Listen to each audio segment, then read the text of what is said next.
ওসমান হাদি সাহেবের জন্য আমরা দোয়া করেছি, দোয়া করবো ইনশাআল্লাহ।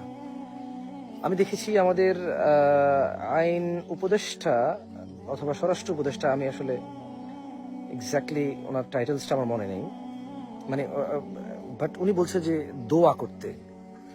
স্যার আমরা দোয়া করতেছি, আমরা চাই আপনারা দোয়া করার সবার অধিকার, আমরা চাই আপনারা দোয়া করবেন, তবে আপনারা আসামিকে ধরবেন, পরিকল্পনাকারীকে ধরবেন, এর বিচার করবেন। আমরা আইনের কাছে, আমরা সরকারের কাছে আসলে দোয়া চাই না, টু বি অনেস্ট। আমি তো বাংলাদেশ গভর্নমেন্টের কারো কাছে আমি কোনো দোয়া চাই না।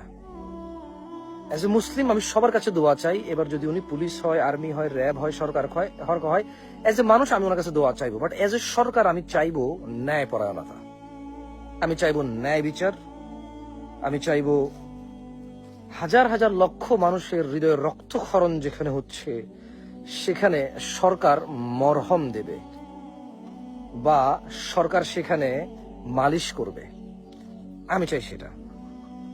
মানে যদি আমাকে বলেন যে বাংলাদেশ সরকার থেকে আমি কি চাই, সরকার হোক বা পুলিশ, আর্মি, র্যাব, যেই হোক, প্রশাসন, সবাই তো মানুষ, মানুষ হিসেবে আমি দোয়া চাইব। তবে যখন আমি as a Sarkar, as a আইন এবং প্রশাসন, তখন আমি বলবো সে ইনসাফ করবে, আমি তার কাছে দোয়া চাইবো না, ইনসাফ চাইবো।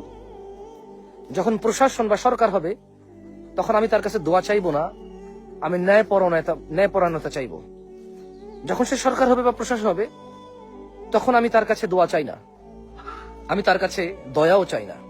আমি চাই সে ইনসাফ ভিত্তিক কাজ করবে, অধিকারীর অধিকার দেবে, আইন শৃঙ্খলা রক্ষার্থে সে যাতে মানুষ উশৃঙ্খল না হয়, মানুষ যাতে ধৈর্যহারা না হয়, মানুষ যাতে অপরাধ প্রবণ না হয়, মানুষ যাতে প্রতিশোধ প্রবণ না হয়, আমি চাইব সরকার বা প্রশাসন এই বিষয়টা নিশ্চিত করবে।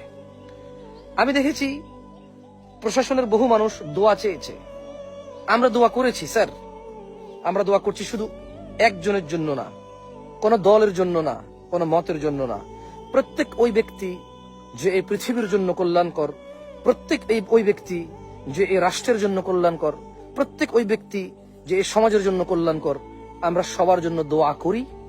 আমরা সবাইকে পছন্দ করি, সৎ, ন্যায়, নিষ্ঠাবান, নিঃস্বার্থ, ইনসাফকারী, প্রতিবাদী, অন্যায়ের বিরুদ্ধে প্রতিবাদকারী প্রত্যেককে আমরা ভালোবাসি, দোয়া করি, তাদেরকে আমরা মন থেকে পছন্দ করি, শুধু একজন নয়। এবং আমরা প্রশাসন থেকে আসলে চাই বিচার, আমরা প্রশাসন থেকে বিচার চাই। যদিও বাংলাদেশে হরহামেশায় প্রতিনিয়ত মানুষ খুন হওয়ার নিউজ পাওয়া যায়, কিন্তু 2014 সালে বাংলাদেশে এসেছি, আমি খুব বেশি একটা দেখিনি তেমন কারো কোন খুনির, মানে খুনের বদলে সে যে মানুষ হত্যা করেছে ওই খুনির আমি দেখিনি যে তার ফাঁসি হয়েছে, যে বা তার শিরোচ্ছেদ হয়েছে। মায়াটা কোথায় আসলে খুনিদের প্রতি? পুরো পৃথিবীর যে আইন, পৃথিবী এখন আসলে যে আইনে ইনসাফ করতে চায়, পৃথিবীতে যারা জাস্টিস বলতে চায়, একটা মানুষ মানুষকে হত্যা করলো, সেই হত্যাকারীর শিরোচ্ছেদ, সেই হত্যাকারীর ফাঁসি, এখানে ভালোবাসাটা জন্মায় কোন লজিকে আসলে, কোন হিউম্যানিটিতে, কোন মানবিকতায় তার জন্য ভালোবাসা জন্মায়? হত্যাকারীর শিরোচ্ছেদ হবে, হত্যাকারীর ফাঁসি হবে, হত্যাকারীর শিরোচ্ছেদ এবং ফাঁসি এই দণ্ডে দণ্ডিত করাতে মানবতাটা কোন লজিকে জন্মায়? প্রতিনিয়ত রেপ, প্রতিনিয়ত দুর্নীতি, প্রতিনিয়ত খুন, প্রতিনিয়ত চাঁদাবাজি। স্যার শাস্তিটা কোথায়? স্যার আমাদের জানার অধিকার আছে, আমার অধিকার না, অ্যাটলিস্ট আমাদের জানা উচিত। এই অশান্ত মনটা শান্ত হওয়ার জন্য তো স্যার তথ্য লাগে স্যার। স্যার আমরা জ্ঞান থেকে শান্ত হই, আমরা জ্ঞান থেকে উশৃঙ্খল হই স্যার।